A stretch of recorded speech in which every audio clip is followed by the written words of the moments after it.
Caros alunos, caras alunas, apresentamos agora, no âmbito do curso de Economia Brasileira, o segundo vídeo sobre o Plano Real, baseado no texto de Cláudio Gontijo, O Plano Real, uma propedêutica crítica. Bem, e vamos falar sobre os ensinamentos mitológicos do Plano Cruzado. Bom, formulado pela mesma equipe de economistas que se envolveram na formulação conceitual do Plano Cruzado, de 1986, o Plano Real inspirou-se em larga medida naquela experiência, cujo fracasso se atribuíra a choques de demanda que fizeram renascer a inflação. Aí ficou parte da história do Plano Cruzado, que é uma história mal contada. A ideia do caráter inicial da inflação brasileira de início da década de 1980 se originou no fato de que, como aponta Modiano, a inflação brasileira parecia ter propriedades específicas e uma dinâmica própria, resistindo às pressões deflacionárias da recessão e do desemprego. Ou seja, e aí ele vai levar à conclusão de que a inflação brasileira era inercial. Aqui, nesse gráfico, está a relação entre a taxa de crescimento do PIB, tá certo? Que está aqui mensurada do lado direito, né? E a taxa de crescimento e o nível de inflação. Quer dizer, se nós tomarmos, né? Isso aqui é o zero, patamar zero, em termos de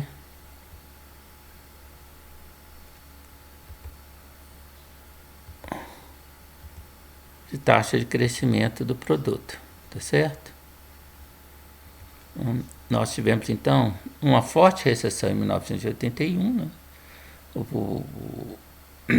E em 1983, quer dizer, o programa anti-inflacionário, né, o programa de ajuste macroeconômico, melhor chamar de programa de desajuste, né, é anterior, tá certo? É anterior. Ele se inicia, né, em dezembro de 1980, né, depois que o Delfim Neto voltou da reunião do FMI, né, onde ele tomou uma bronca, porque a economia brasileira estava crescendo, né, e ele joga a economia na recessão. Está aí, né? Mas a inflação inicialmente não sofre nem cosquinha, né, a taxa de inflação, como você vê, e depois ela acelera a partir de 1983. No bojo da inflação, da segunda desvalorização cambial. A primeira não influenciou muito, por quê? Porque ele desvalorizou o câmbio, mas em seguida deu uma correção cambial inferior à taxa de inflação. Então isso fez com que a inflação subisse um pouco, mas a inflação realmente vai crescer a partir da desvalorização cambial, né? Bem, mas isso não é o que está previsto na teoria, né? Quer dizer, a teoria tradicional vai até dizer que que desvalorização cambial é causa de inflação, né? Mas o enfoque fundamental, as causas fundamentais, segundo a teoria tradicional, está na demanda, no crescimento da demanda, né? E a demanda caiu, a inflação subiu, poxa, então tem alguma coisa errada, né? Porque a inflação brasileira tem causa específica, por quê? Porque aqui tinha correção monetária, né? Como se nos países, né, que não tem correção monetária, não tivesse reajuste de preço por conta do aumento dos custos. Então tem aceleração, tem uma forma de correção monetária. Não está explícita na lei, não está explícita, mas tem, né? Bem, então, deixa para lá, né? Isso não é o objeto de estudar aqui, nesse momento. Bem, e nós tivemos, né, duas propostas para combater essa inflação, né? Propostas de eliminar a inflação inercial. O choque heterodoxo, que é o congelamento, né? Aqui é o congelamento de preço, chamado choque heterodoxo, que foi proposto por Chico Lopes, né? E também tinha a proposta de moeda indexada de Peste-Areda, tá certo? Que prevaleceu, só que naquela época, né, no plano cruzado prevaleceu o choque heterodoxo, que, aliás, que tinha sido utilizado com sucesso, né, no plano astral. Depois o plano astral vai dar errado, mas quando a época que foi lançado o plano real, o plano cruzado no Brasil, né, o plano austral ainda estava funcionando na Argentina. Inicialmente, como no caso do plano austral, o plano cruzado também deu certo, né? Com a inflação subindo um pouco até o lançamento do Cruzado 2, que foi depois das eleições, né? Acho que foi no dia 21 de novembro de 1986, no ano de lançamento do plano cruzado. O plano cruzado foi lançado no dia 28 ou 28 de fevereiro, né? E aí você tem já em 21 de novembro do mesmo ano, né, você tem o lançamento do Cruzado 2, que foi elaborado supostamente para corrigir os problemas do plano real, né, do plano cruzado. E aí causou, isso veio através de um importante choque de aumento de preços, né, e aí a inflação voltou e o plano foi para o espaço, né? Num contexto de aumento, isso num contexto de aumento de oferta de moeda, elevação do déficit público e queda das reservas internacionais. Bem, qual que é a explicação, qual foi o consenso a respeito por que o plano cruzado não deu certo? Em primeiro lugar, por causa do próprio congelamento. Por quê? O congelamento vai pegar os preços desalinhados, né? O congelamento foi feito no último dia, né, de fevereiro, tá certo? Congelamento. Ora, se você assumir que a maioria das empresas, né, realinha seus preços no início do mês, ou realinhava os preços no início do mês, né, quer dizer, com a inflação de 16% ao mês, né, provavelmente você tem 2 ou 3 reajustes no mês, até 4. Né? Mas que seja, né, se você vai reajustar uma vez só por mês, você vai fazê-lo no início do mês, porque aí você pega, né, o pessoal com maior salário, né, o salário de pico. Ou você faz, eu acho que o mais provável é supor que você faça nos últimos dias do determinado mês. Né? Quer dizer, se a maioria das empresas fazia no final do mês, os preços estariam relativamente alinhados, né? Ou sem defasagem em relação aos custos. Né? Agora, estariam até com uma certa gordurinha. Né? Agora, se eles eram reajustados no início do mês, aí o problema teria sido grande. Por quê? Porque no dia 1º de março os preços estavam congelados, você não podia... Teve supermercado, né, que passou a noite de 28 de fevereiro para 1º de março, né, com a maquininha reajustando os preços. Não adiantou nada, né, porque isso levou a denúncia e aí os supermercados foram fechados. Eles tiveram que voltar com a maquininha, né, de ajuste, voltar aos preços anteriores. Não sei exatamente, isso foi noticiado na imprensa, eu não sei exatamente como isso foi feito, né, mas foi mencionado na imprensa. Né? Bem, então, o que acontece? Se tem preços defasados, ou seja, tem preços que não estão dando o lucro esperado pelos empresários, ou estão preços que estão exatamente custos aí sem o custo de capital, porque o custo de capital é o lucro, né? Ou custos acima dos preços, né? Quer dizer, não pode ser acima do custo variável, porque a empresa não para de oferecer o produto. Mas se tiver acima do custo variável, você oferece o produto, porque você está amortizando o capital, né? O capital fixo. Então, o que acontece? As empresas, né, no momento que puderem, no momento, por exemplo, que ocorreu o descongelamento, elas vão reajustar seus preços, né, porque estão com o preço defasado. E aí, isso causaria inflação. Né? E se causar inflação, essa inflação causada pode levar ao governo a restabelecer a indexação. Aí volta tudo como antes no quartel de Abrantes. A segunda, né? Então esse é o primeiro problema, né, identificado. O segundo teria sido o próprio aumento de salário real, que foi 16% no caso do salário mínimo e 8% no caso dos outros salários. Né? Foi um bônus, né? Isso teria causado aumento de custo de produção, né? E posteriormente, né, quando ocorre o fim do congelamento, né, o descongelamento, isso vai levar, né, a inflação, tá certo? Que ela virá, né, com o descongelamento, tá certo? Bem, agora uma coisa importante é que você teve a remonetização da economia. O que é remonetização? Quando, né, a inflação fica muito elevada, primeiro, você não mantém dinheiro nos bancos. Você faz uma aplicação financeira. Então, o dinheiro sai de circulação de mercadorias, ele sai de circulação. Né? É claro que naquela época você podia resgatar a qualquer momento as suas aplicações financeiras. Né?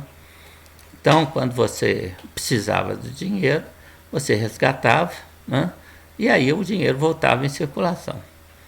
De qualquer maneira, né, se você não tivesse acesso, que é a grande maioria da população brasileira à época, e hoje não tem acesso à conta bancária, né? Então o que você faz? Eu sou pobre, eu gasto tudo nos primeiros dias do mês, né? Pago minhas contas e gasto tudo. Né? Por quê? Porque eu sei que eu não vou... Se eu vou deixar o dinheiro parado no banco, ele vai perder valor, né, rapidamente. Então, gasto tudo no início. Né? A gente fazia a compra, né? Eu fazia a compra por mês. Né? Fazia carrinho, né? Eu vivia sozinho nessa época. Né? Eu fazia, sei lá, um carrinho, né?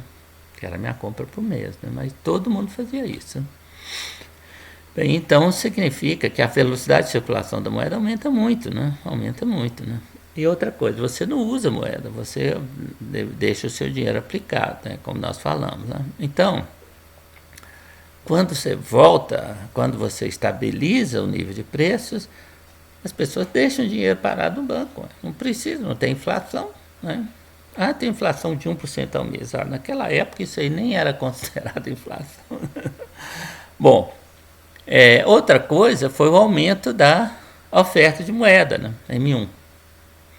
M1 é meio de pagamento, né? Depósito à vista nos bancos comerciais, mais papel moeda do poder do público. É claro que, por causa do fracasso da teoria quantitativa da moeda, né? Por não ter correlação, né, forte entre nível de preço, tem correlação, mas relação de causalidade entre oferta de moeda e nível de preço, você colocou o M2, o M3 até o M4. Você foi variando o conceito de moeda para ver se a teoria monetarista dava certo. Não adiantou muito.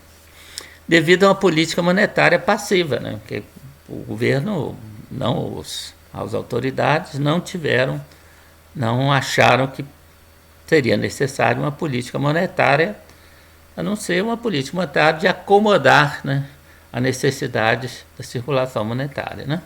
E isso teria levado ao aumento da especulação. Né? A especulação ficou clara em dois momentos. Né? Ficou clara com o boom da Bolsa de Valores. Né?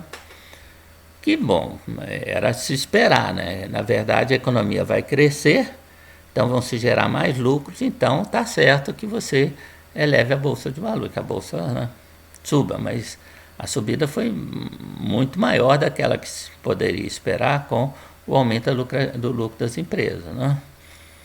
Então, o pessoal foi especular com o dinheiro na mão, né? Foi especular na Bolsa. Né? Foi especular em outros setores, né? Mas inclusive no mercado de dólar. O dólar no paralelo vai subir em relação ao dólar oficial. E além disso, né, e isso também, né, teria levado, né, a pressões inflacionárias. Né, quer dizer, que vão se desaguar, que podem desaguar no momento, né? Outra questão teria sido a queda das taxas de juros nominais, porque a taxa de juros real não caiu, ela continuou na estratosfera, né? Mas a ilusão monetária, tá certo? Por quê? Porque muita gente, né, tomou a queda dos juros, teria tomado, né, a queda dos juros nominais com a queda dos juros reais.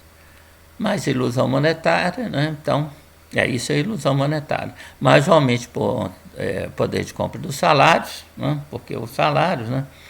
O salário mínimo subiu, nós já falamos lá em cima. O salário mínimo e o salário médio, né? Foram todos reajustados, né? Mas o fato de que você tem o salário de pico de novo, né? Então você pode aumentar seus gastos. Você ficou, na verdade, você ficou com salário médio, não foi de pico, né? Mas um salário que não vai ser desgastado pela inflação, que foram elevados, é o que nós já falamos, os aumentos de 8% e 16% respectivamente. Recomposição do consumo reprimido, porque agora você tem dinheiro e tem chance, né, de recompor o consumo que você estava comprimindo. Bem, mais os preços defasados, porque muitos preços, né, nessa explicação estavam defasados, como efetivamente, né? Então, os preços, na verdade, de muitos produtos, os produtos estão com preço baixo, reais, né? Preço baixo. Então, você aproveita, né, para comprar mais, né? Isso tudo teria levado a explosão do consumo, explosão de demanda. Quer dizer, isso aí é o choque de demanda, né?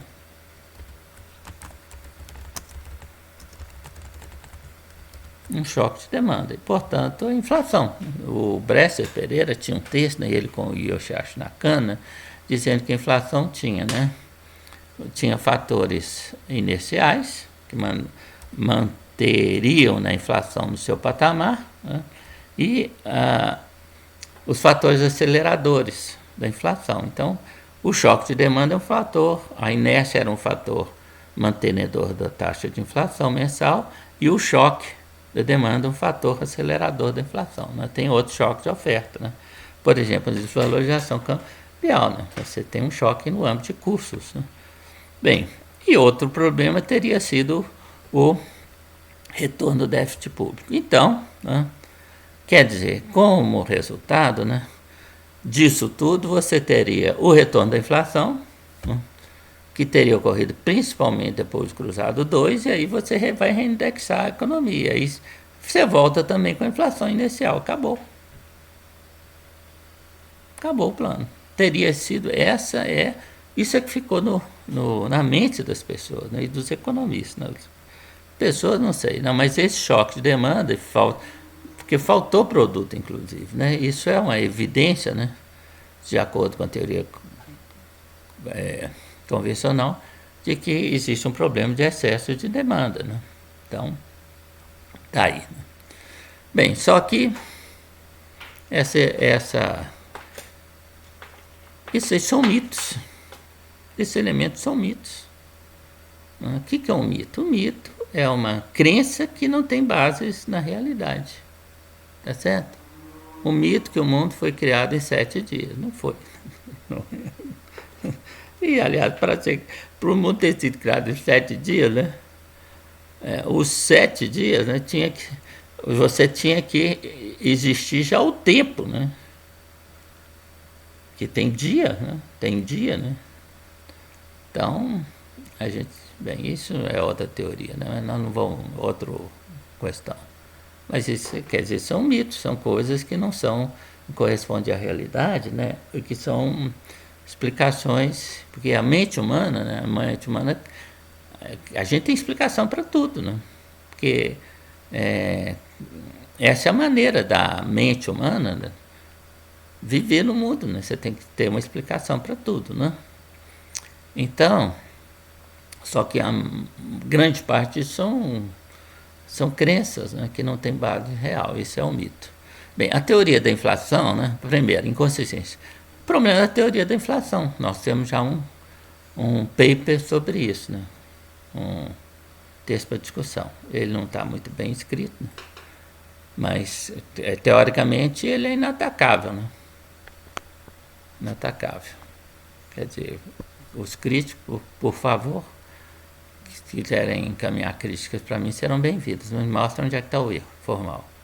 A teoria da inflação inicial ignora, por quê? Porque ignora a trajetória amortecida dos sucessivos aumentos de preço resultantes de um choque de custos, como no caso de uma desvalorização cambial, que ao causar o aumento dos preços, conduz a reajustes salariais, e, portanto, a nova rodada de majoração dos preços e salários, sem contudo gerar um patamar inflacionário que perdure indefinidamente no tempo, que é o que diz a teoria da inflação inicial, não é? Pois a taxa de inflação converge para zero. Aí, nesse gráfico, o que nós fizemos? Nós fizemos fizemos um modelo de economia, né?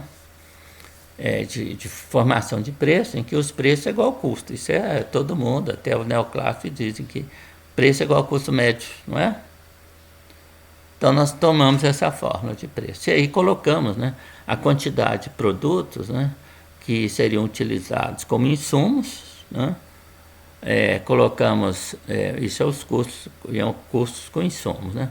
Determinados bens de capital que seriam utilizados no processo produtivo, né, que estariam desgastando durante a produção, né? Então colocamos a taxa de depreciação e os bens de capital por unidade de produto. E colocamos também, né, o salário determinado por uma cesta de consumo para manter o salário real, né? Cesta de consumo de como é que chama? Cesta de consumo de trabalhadores. E, né, colocamos mais a depreciação, nós já falamos de depreciação, desculpe, e colocamos os custos de capital, que é a taxa de lucro vezes o capital imobilizado, né? Então, isso quer dizer, colocamos do lado todos os custos e colocamos preços de 3 produtos, né, que nós chamamos de produtos primário, produto da indústria e produto de serviço, setor de serviço. E aí, colocamos no computador e demos uma desvalorização cambial. Todos os preços vão subir, né, com exceção do preço do salário. Aqui, esse gráfico essa linha de baixo aí está um pouco deslocado. O salário não vai aumentar, num primeiro momento. Mas aí quando todos os preços sobem, vão aumentar os salários. E aí isso vai se traduzir num novo aumento de custos. E, portanto, aumento de preço. Então, os preços vão aumentar por causa da desvalorização cambial, né? Porque você usa insumos importados. Depois, os preços vão aumentar por causa do aumento de salário. Aí os salários aumentam, os preços aumentam de novo. Aí os salários aumentam, os preços aumentam de novo. É a espiral preço, salário e preço, né? Isso é o que diz a teoria. Nós colocamos aqui, ó. O que aconteceu? Não tem inércia inflacionária, isso é um erro. Isso é um erro. Porque as pessoas não trabalham no âmbito de um modelo de insumo-produto. Certo? Então, né, essa é uma ideia popular, né, que os empresários transferem para os produtos, né, os seus preços, né, os aumentos de salário. É verdade. Só que nós já mostramos isso aí, né? Qual que é o problema da espiral lucro-salários? É que quando você aumenta os salários, né, aumenta os preços. E aí leva o aumento de salário. Esse é espiral preço-salários. Mas isso ignora a curva de lucro-salários, que está na esquerda aí, que foi descoberta por David Ricardo, no seu livro, né, de 1857. E o que vai dizer o livro? O livro vai dizer uma coisa muito simples, né? Que quando você aumenta os salários, necessariamente, por exemplo, salário saiu de 2 para 3, sei lá, né? Dólares a hora de trabalho.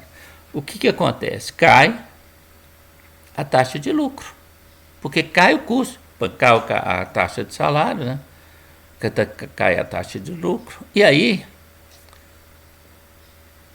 então, quando aumenta os salários, aumenta os custos salariais, aumenta os preços, porque aumentaram os custos salariais, ok? Está correto, né? Todo mundo aceita.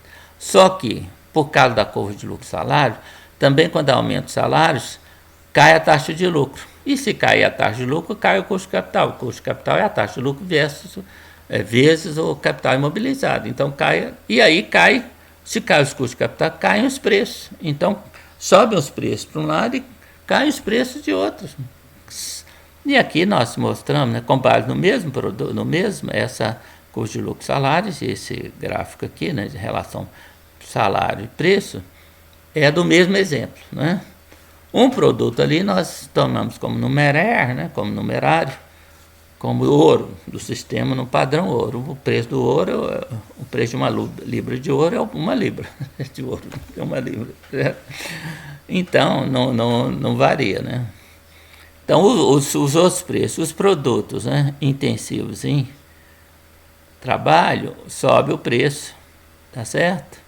Mas os preços intensivos de capital caem o preço, então um compensa o outro. A gente não sabe, o resultado final é indefinível. Se acontecer pode acontecer um pequeno aumento do nível de preço ou uma pequena baixa, dependendo em média, você espera que permaneça constante, né?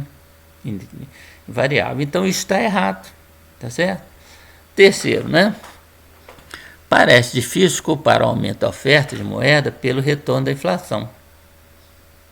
Por quê?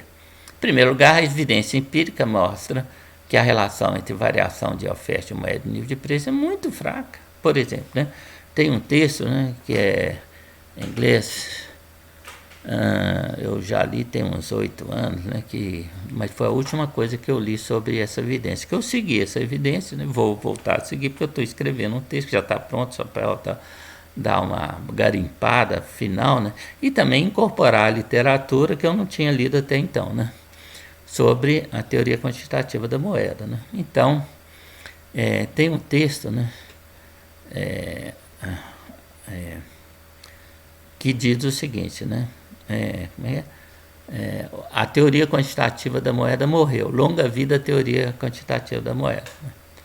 Mas o que o texto mostra é o seguinte, né? É um texto escrito por alguém do banco, vinculado ao Banco Central dos Estados Unidos, o Federal Reserve, né? E ele foi publicado na revista do Fed, numa revista do Fed. E aí, o que ele diz é o seguinte, você tem nos Estados Unidos, né, você tem uma associação entre aumento da taxa de oferta de moeda e o crescimento do PIB nominal, que é a última, que seria em torno de 20%. Aí fala, não, então um aumento de 100% da oferta de moeda causa uma taxa de inflação de 20%. Não é verdade, né? Em primeiro lugar, porque esse aumento é aumento real e aumento de preço. Então, se a gente fizer uma divisão salomônica, de 50% para cada um, né, fica que se você dobrar a oferta de moeda, o nível de preço sobe 10%. Então, uma relação fraca. Né? E mesmo assim tem problemas, né? Porque tem em algumas circunstâncias não ocorre nada. Né? Por exemplo, em 2009, né, o Fed aumentou em 20% a oferta de moeda, por conta da crise do socorro aos bancos, né, da crise do subprime. O que aconteceu com o nível de preço dos Estados Unidos em 2009? Caiu, foi negativo. Recentemente, né, com essa pandemia, né, os Estados Unidos já emitiram alguns trilhões de dólares.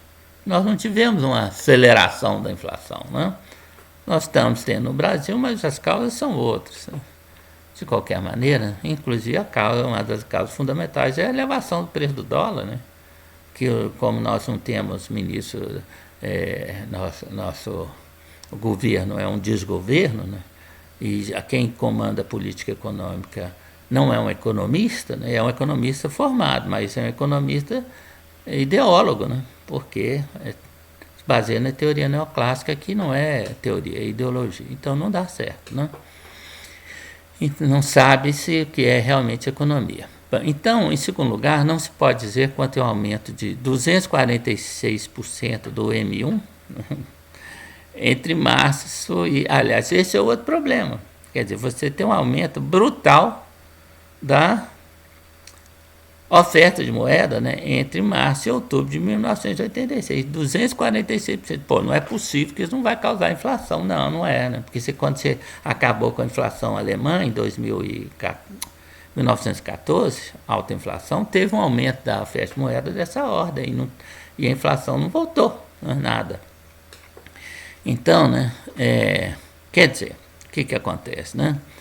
O aumento, o problema é que isso, você não sabe qual a porcentagem disso, pode ter sido até 100%, tenha sido, né, resultante da remonetização das relações econômicas, ok? Ou seja, né, da demanda por moeda.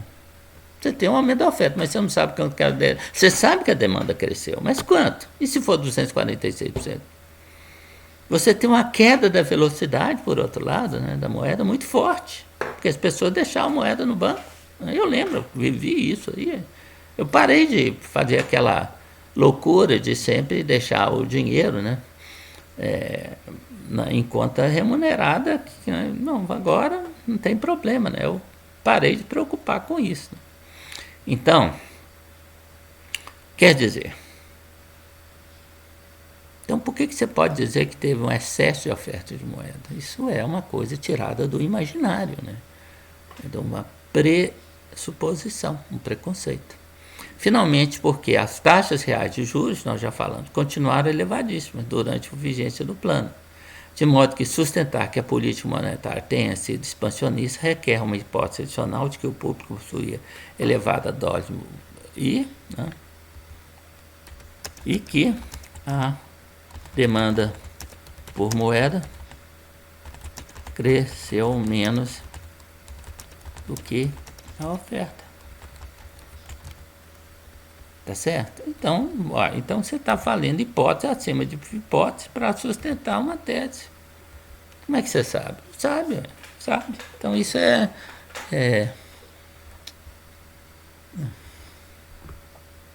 que é muito comum na economia, né? Bom, é como eu estou cansado de ouvir gente que fala assim, não, mas se teve inflação é porque teve acesso de oferta de moeda. Mas tenha paciência, meu filho, isso é uma teoria furada, né?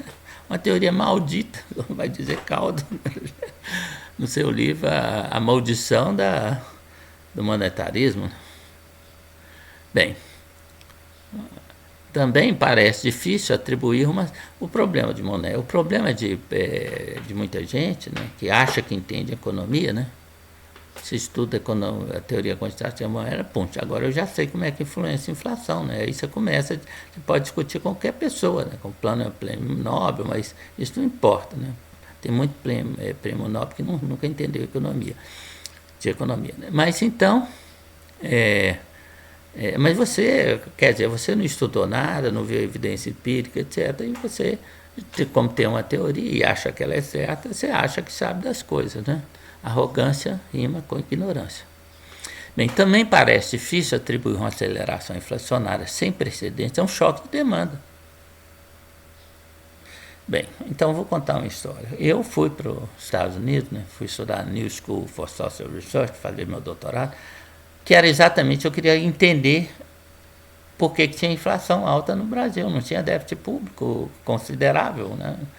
E também a relação entre déficit público e inflação não é direta, né? Então, mas eu consegui os dados. Tem períodos que eram muito elevados a déficit público, mas o principal problema do déficit público era o problema financeiro, não era um problema de gasto, excesso de gasto.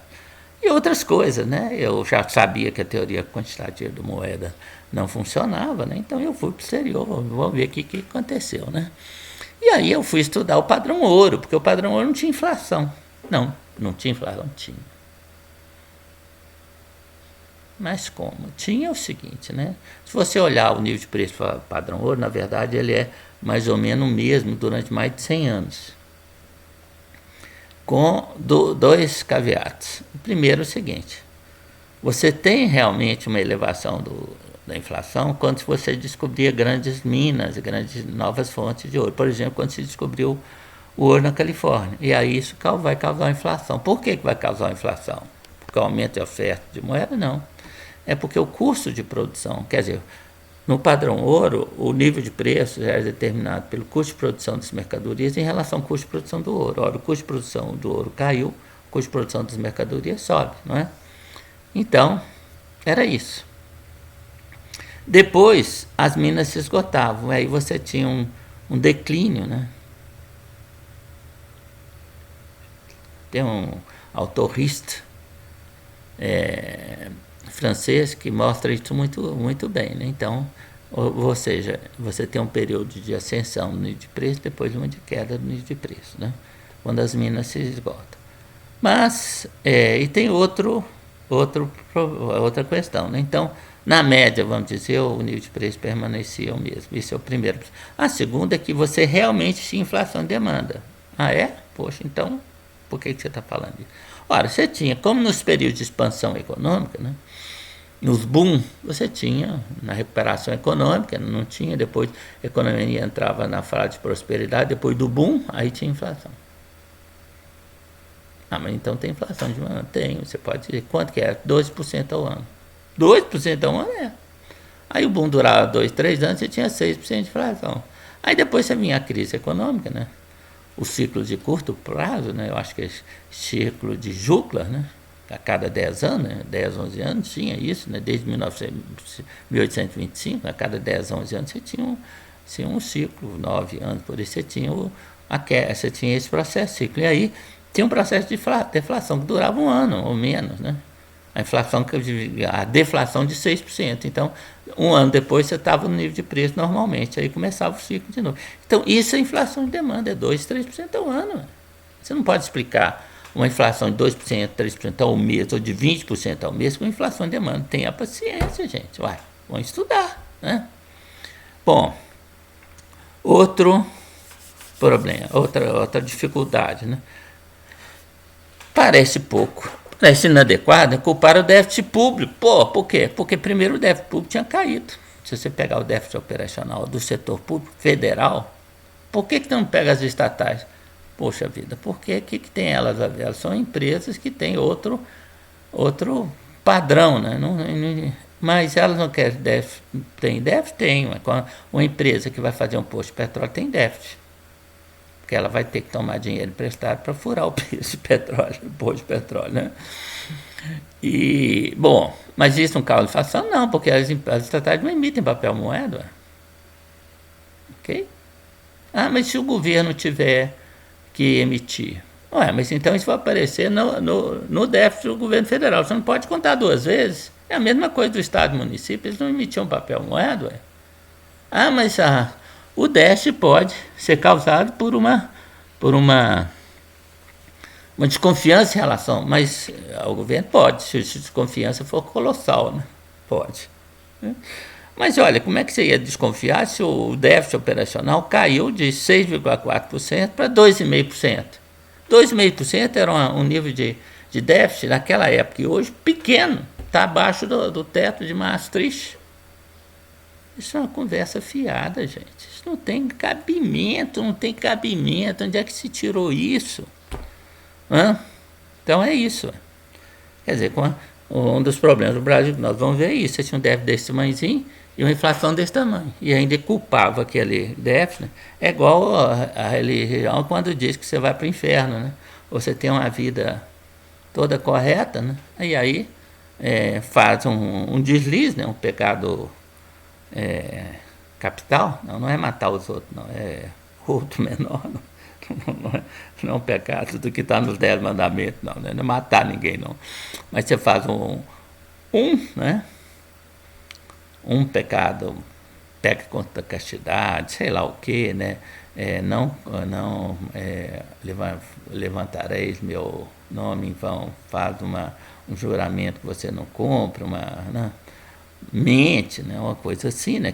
Um juramento que não tenha trazido grandes malefícios para os outros, né? E aí você vai para o inferno porque você fez sua vida foi 99,99% correta e você tem um deslize no momento. E aí você vai para o inferno, tenha paciência. Onde é que se tirou essa ideia? Então era o que se explicava na época, né? Você tinha um déficit pequenininho, tá vendo? Tem déficit, né? Bom, antecedentes do plano. Os antecedentes do plano, né, são muitos. Isso aqui é um... Primeiro, vamos considerar que o plano se deu em um momento de mudança do modelo de desenvolvimento no Brasil, né, seguindo a onda, né, mundial, com o abandono do nacional desenvolvimentismo em favor do modelo neoliberal, né, que nós estamos nele até hoje, é por isso que nós estamos afundando cada vez mais. Embora pareça comum considerar o plano real conjuntamente com as reformas, foram contra-reformas, na verdade, neoliberais, coetâneas, como se fosse uma unidade orgânica, né? Como se verá, essa reforma em nada contribuir para a estabilização monetária. Né? É muito comum, né, você colocar as duas coisas no mesmo saco. Né? Dizer que, por exemplo, a abertura comercial contribuiu para a estabilização dos preços, terminar com a inflação. Deve ter contribuído em 0,00001%. Essa é a realidade. Nós vamos comentar sobre isso. Bem, déficit público. Mesmo antes da adesão ao neoliberalismo, a eliminação ou a redução do déficit público tinha sido considerada como um requisito necessário, embora não suficiente para se alcançar a estabilidade dos preços de longo prazo. Formou-se, na verdade, um consenso no final da década de 80 em relação a isso. E vamos lembrar, né, aquela expressão de que todo consenso é burro. Bem, mas o principal obstáculo para isso residia no peso dos juros da dívida do setor público. Isso é uma das coisas mais irônicas, né, que a gente tem defrontado. Né? Normalmente, aqueles teóricos, aqueles ministros que vão combater o déficit público vão simultaneamente elevar as taxas de juros. Então, o déficit público vai ser o superávit conseguido com o custo do déficit público, o aumento da tributação, né, vai empurrar por causa dos altos juros. O sujeito dá um tiro no pé, né?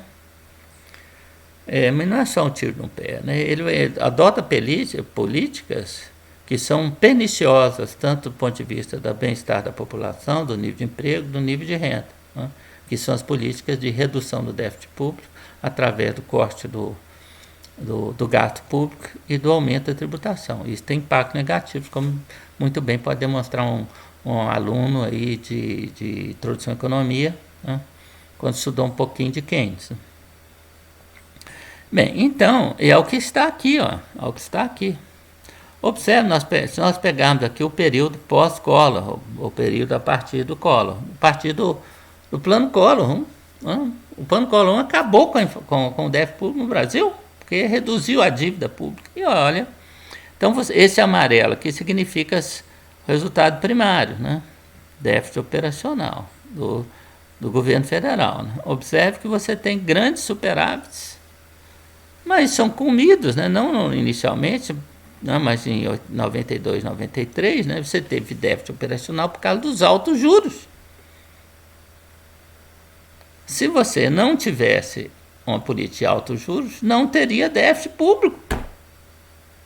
Tenha paciência, né? Ou seja, você tem uma situação, na verdade, de superávit, né? E o déficit que vai ser pequeno, menos de 2%. Tenha paciência só. Os déficits públicos nos Estados Unidos, né, nos outros países envolvidos, eram muito maior. Nós vamos ver, né, posteriormente os dados a respeito disso. Né, quando eu voltei para o Brasil, em 91, 92, né, do doutorado, até minha empregada falou que o problema do Brasil, da inflação, era o déficit público.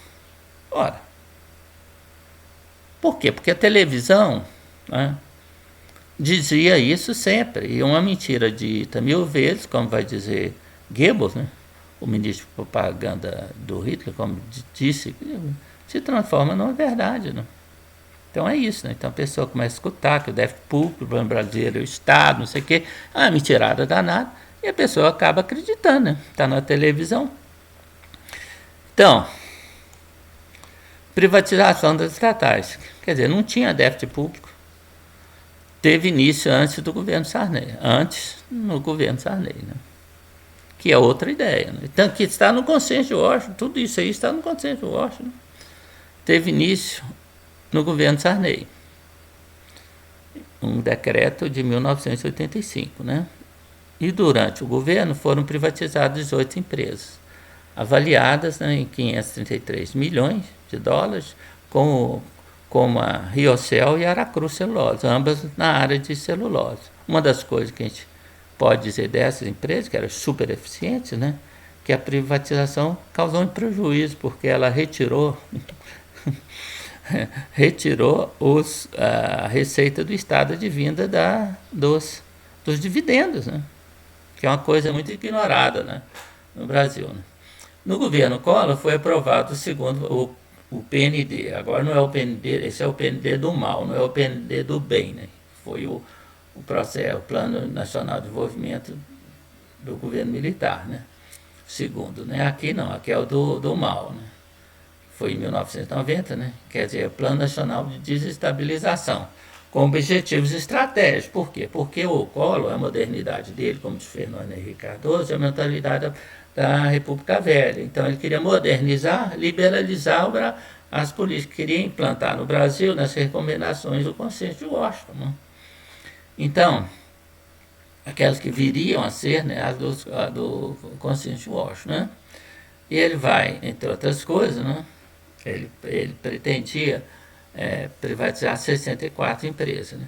Extinguiu-se a Siderbras, que havia absorvido os passivos das empresas subsidiárias. Isso foi uma regra no processo de privatização. Você saneou essa empresa. As empresas haviam se deteriorado seu balanço. Né?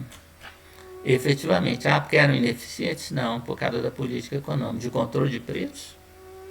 Nós vimos isso, né? Em repetidas vezes nos vídeos sobre o segundo PND, né? E vimos também sobre as políticas do Delfim Neto no início da década de 80 e nos programas posteriores. Né? Vários vão usar, né, o controle dos preços das estatais como instrumento de controle inflacionário. E aí você vai dar prejuízo para as empresas. E outra coisa, né, essas empresas foram obrigadas, induzidas pelo governo a tomar dinheiro, tomar recursos no exterior. E depois você vai dar duas desvalorizações cambiais e depois outras, né, que vão afetar negativamente as empresas. Depois você diz que elas são ineficientes. Tenha paciência, né?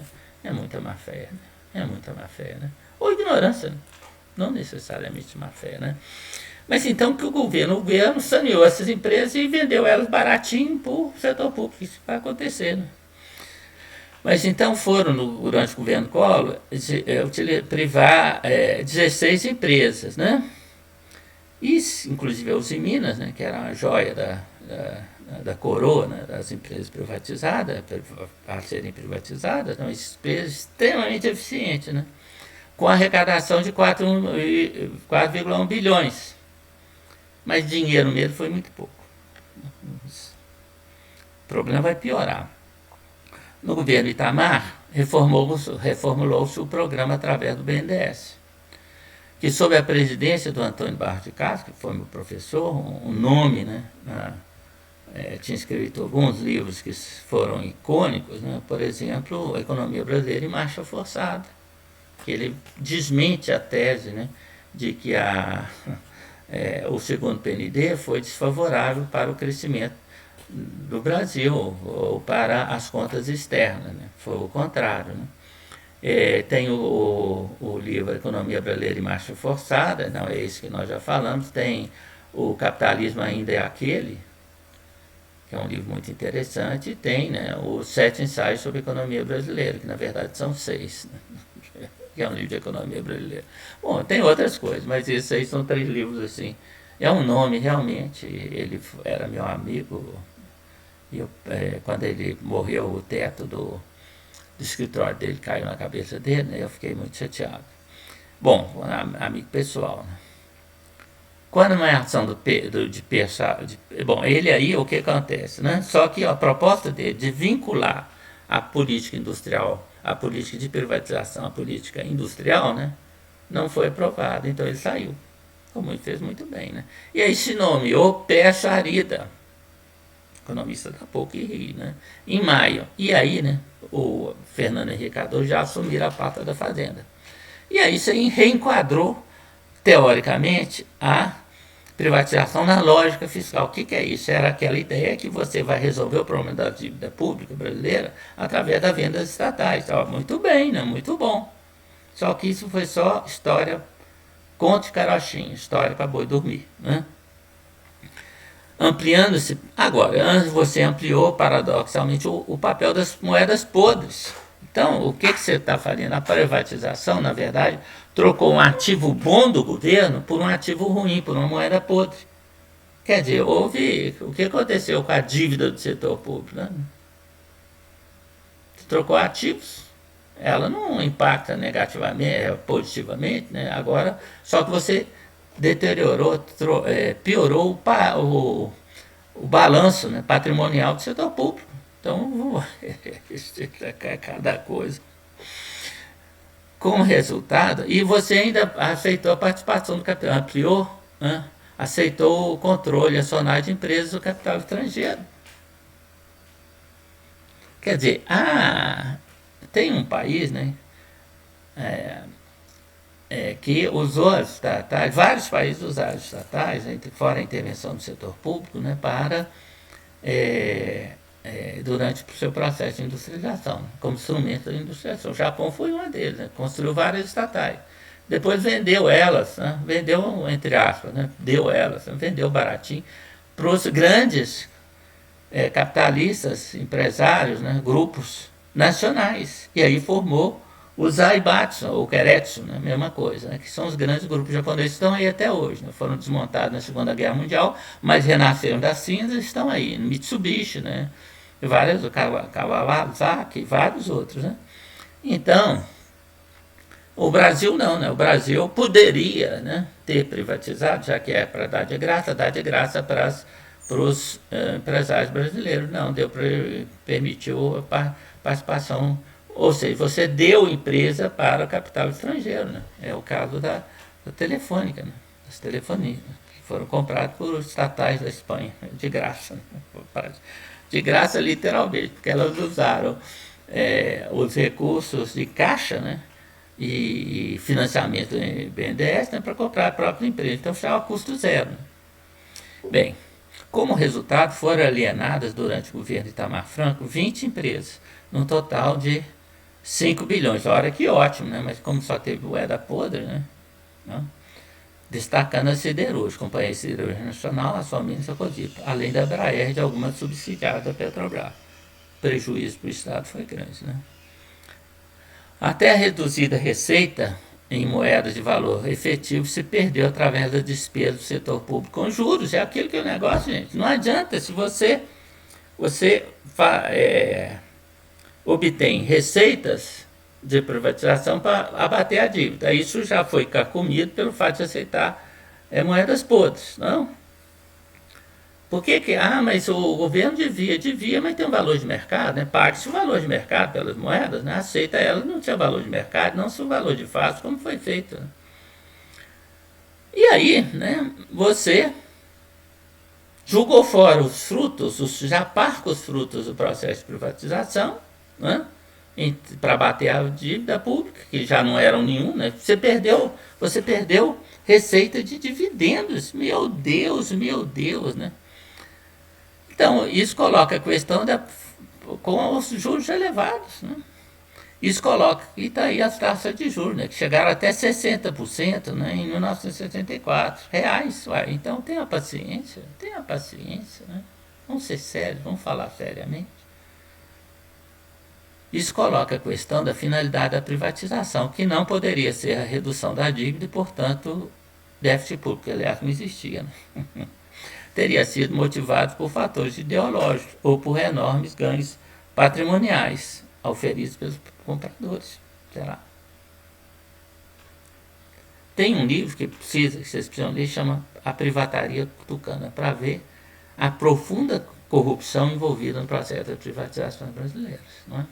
Então, a gente, quando lê aquele livro, chega à conclusão que o objetivo da privatização foi botar o dinheiro no bolso de pessoas que foram privatizadas. Tem um fenômeno estranho, né? Por exemplo, a Helena Nandal, né, participou do processo de privatização quando ela trabalhava no BNDES. Depois ela saiu do BNDES para ser diretora de uma empresa privatizada. O que será, hein? Isso, para mim, é corrupção. Não é? Bom, e o outro item que nós vamos abordar, mas nós vamos deixar para fazê-lo, né, no próximo vídeo, ok? Porque isso já está muito longo. Então nós vamos agradecer a atenção de todos, né, convidá-los a estudar conosco o próximo vídeo, né? Continuar a nossa novela sobre o plano real. Né? Então agradecemos a todos, esperamos contar com todos no próximo vídeo.